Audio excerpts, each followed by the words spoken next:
ಇನ್ನೊಂದು ಕಡೆಗೆ Congress versus BJP ನಡೀತಾ ಇದೆ. ಇದರ ಮಧ್ಯದಲ್ಲಿ ಅಡಕತ್ರಿಯಲ್ಲಿ ಸಿಕ್ಕಾಕೊಂಡಂಗೆ ಇರುವಂತವರು ಒಂದಿಬ್ಬರು ಮೂರು ಜನ ಇದ್ದಾರೆ. ಅವರ ಪರಿಸ್ಥಿತಿ ಏನು ಆಗಿದ್ದಾಗ ಆ ಕಡೆನೂ ಇಲ್ಲ ಈ ಕಡೆನೂ ಇಲ್ಲ ಅನ್ನೋ ರೀತಿಯಲ್ಲಿದ್ದಾರೆ ಈಗ. ಸೊ ಬಿಜೆಪಿ ಹೈಕಮಾಂಡ್ಗೆ ಮತ್ತಿಬ್ಬರು ಶಾಸಕರು ಸವಾಲನ್ನ ಹಾಕಿದ್ದಾರೆ. ಇಬ್ಬರೇ ಇರೋದು, ಇನ್ಯಾರಿದ್ದಾರೆ? ಬಿಜೆಪಿ ಕೋರ್ ಕಮಿಟಿಯಲ್ಲಿ ಶಿಸ್ತು ಕ್ರಮ ಶಿಫಾರಸಿಗೆ ಈಗ ಆಕ್ರೋಶವನ್ನ ವ್ಯಕ್ತಪಡಿಸಿದ್ದಾರೆ. ಬಿಜೆಪಿ ನಾಯಕರ ವಿರುದ್ಧ ಎಸ್.ಟಿ. ಸೋಮಶೇಖರ್, ಹೆಬ್ಬಾರ್ ಅವರು ಸಿಡಿದೆದ್ದಿದ್ದಾರೆ. ನಮ್ಮ ವಿರುದ್ಧ ಕ್ರಮ ಕೈಗೊಳ್ಳಲು ಅಭ್ಯಂತರ ಇಲ್ಲ, ಬೇಕಾಗಿರೋದೇ ಅದೇ ಅಲ್ವಾ ನಿಮಗೆ? ನಮಗೆ ಯಾಕೆ ಈವರೆಗೂ ಕೂಡ ನೋಟಿಸ್ ಅನ್ನ ಕೊಟ್ಟಿಲ್ಲ? ಬಹಿರಂಗವಾಗಿ ಪಾರ್ಟಿಗೆ ಡ್ಯಾಮೇಜ್ ಮಾಡೋ ಯತ್ನಾಳ್ ವಿರುದ್ಧ ಕ್ರಮ ಯಾಕಿಲ್ಲ ಅನ್ನುವಂತ ಪ್ರಶ್ನೆ ಏನೆತ್ತಿದ್ದಾರೆ. ಆಪರೇಷನ್ ಕಮಲಕ್ಕೆ 2,000 ಕೋಟಿ ಇಟ್ಕೊಂಡಿದ್ದಾರೆ ಅಂತ ನಾವ್ ಹೇಳಿದ್ವಾ? ಬಿಜೆಪಿ ಹೈಕಮಾಂಡ್ ವಿರುದ್ಧ ಸೋಮಶೇಖರ್ ಹಾಗೂ ಶಿವರಾಮ್ ಹೆಬ್ಬಾರ್ ಅವರು ಆಕ್ರೋಶವನ್ನ ವ್ಯಕ್ತಪಡಿಸಿದ್ದಾರೆ. ನನ್ನ ಒಲವು ಕಾಂಗ್ರೆಸ್ ಕಡೆಗೆ ಇದೆ ಅಂತ ಎಸ್.ಟಿ. ಸೋಮಶೇಖರ್ ಅವರು ಹೇಳಿದ್ದಾರೆ.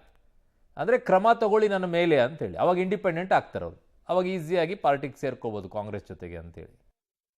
ಅಧ್ಯಕ್ಷ ಹತ್ರ ನಾನು ಏನು ಚರ್ಚೆ ಮಾಡಲಿಲ್ಲ.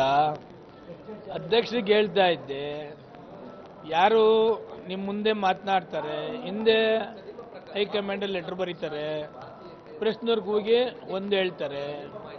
ಪಕ್ಷದ ಹುದ್ದೆ ಎಲ್ಲವನ್ನ MLA, MLC, MP, ಚೇರ್ಮನ್ನು, ಮುಖ್ಯಮಂತ್ರಿ, ಸೆಂಟ್ರಲ್ ಮಿನಿಸ್ಟರ್ಸು ಎಲ್ಲ ಅನುಭವ ಮಾಡಿಕೊಂಡಂಥವರು ಕೂಡ ಅವರ ಪಕ್ಷ ವಿರೋಧ ಚಟುವಟಿಕೆ ಆಗೋದಲ್ಲ, ಅದನ್ನ ಫಸ್ಟು ನಿಯಂತ್ರಣ ಮಾಡಿ ಅಂತ ಹೇಳಿದೆ. ತಪ್ಪೇನಿದೆ? ಸುಮ್ಮನೆ ಫೋಕಸ್ ಶೋ ಕೊಡ್ತಾರೆ. ಈಗೆಲ್ಲ ಅವ್ರದ್ದು ಲೋಕಾಭಿರಾಮವಾಗಿ ಮಾತಾಡಿದ್ವಿ ಹೊರತು ನಮ್ಮ ಆಕ್ಷನ್ ಮಾಡ್ತಾ ಇದ್ದಾರೆ, ಅದರ ಬಗ್ಗೆ ನಾನೇನು ತಲೆ ಕೆಡಿಸ್ಕೊಂಡೂ ಇಲ್ಲ. ಅವ್ರ ಕ್ರಮ ತೆಗೆದುಕೊಳ್ಳೋದಕ್ಕೆ ನಮ್ದೇನು ಅಭ್ಯಂತರನೂ ಇಲ್ಲ. ಆದರೆ ಇವೆಲ್ಲ ಗುಬ್ಬಿ ಮೇಲೆ ಬಿಟ್ಟಿರ್ತಕ್ಕಂಥ ಬ್ರಹ್ಮಾಸ್ತ್ರ. ನಮಗೆ ಹೊಡೆದು ಆ ಕಡೆ ಇದ್ದ ಎತ್ತಿಗೆ ನಿಮಗೂ ಹೊಡಿತೇವೆ ತೋರ್ತಿಗೆ ಮಾಡಿರ್ತಕ್ಕಂಥ ತಂತ್ರ, ಯತ್ನಾಳ್ ಟೀಮಿಗೆ ಕೊಟ್ಟಿರ್ತಕ್ಕಂಥ ತಂತ್ರ ಅಂತ ನಾನು ಯೋಚನೆ ಮಾಡ್ತೇವೆ ಅಷ್ಟೇ. ಒಟ್ಟಾರೆ ಭಿನ್ನಾಭಿಪ್ರಾಯ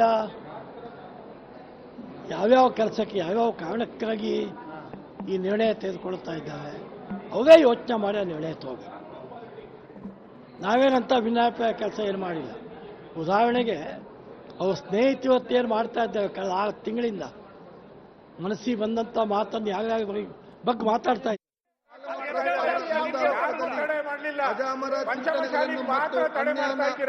ತತ್ವಜ್ಞಾನವನ್ನು ಪ್ರತಿಬಿಂಬಿಸಿದ ಈ ಪವಿತ್ರ ವೇದಿಕೆಯು ಕೇವಲ ಶರಣ ಚಿಂತನೆ ಕೇಂದ್ರವಾಗಿರದೆ ಸಮಸ್ತ ಮನಕುಲದ ಏಳಿಗೆಗೆ ಶಾಶ್ವತ ಆದರ್ಶ ನೀಡಿ ಮಾನವೀಯತೆ